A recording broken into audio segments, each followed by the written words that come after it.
white monument seems to ride at anchor. It is a memorial to a fallen crew, to a sunken ship. A symbol of a day that was burned into the American memory.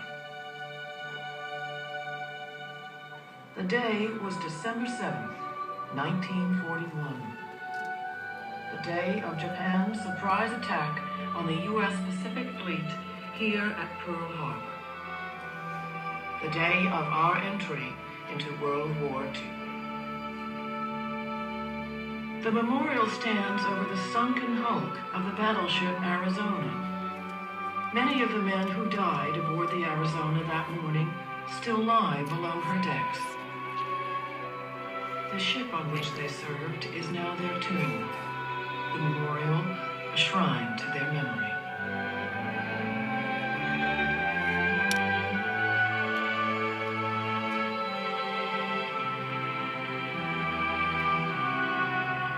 What happened here on that Sunday in December?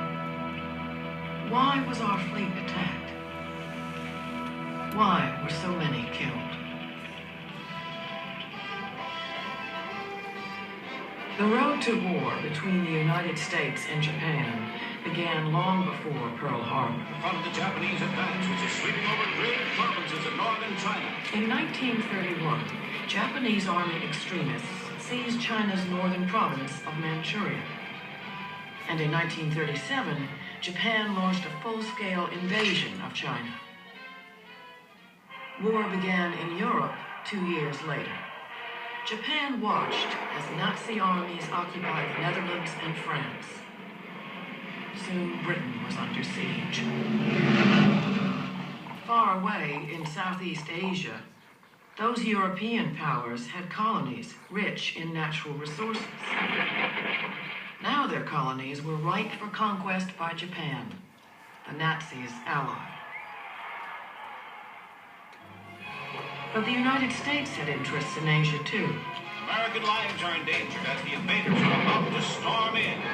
We were outraged by Japan's aggression in China. Victims of the calamity of war. We couldn't allow Japan to dominate the Pacific. To deter Japanese aggression, the United States moved her Pacific Fleet out to its base at Pearl Harbor in the Hawaiian Islands. West Virginia steams from New York Harbor to join the rest of the fleet, ordered to the Pacific. The backbone of our fleet had always been our battleships, armored giants named for the states of the Union. To stand on duty in the Pacific, the fleet of the United States. The USS Arizona was one of them.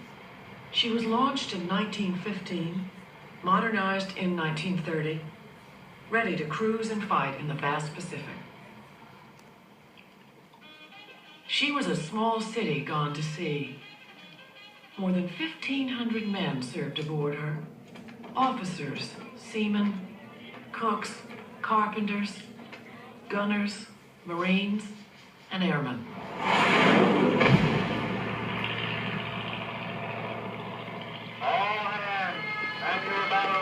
She was protected by more than 8,000 tons of armor plating. The Admiral on his flagship as he leads his squadron into action. The mythical battle ordered by the signal.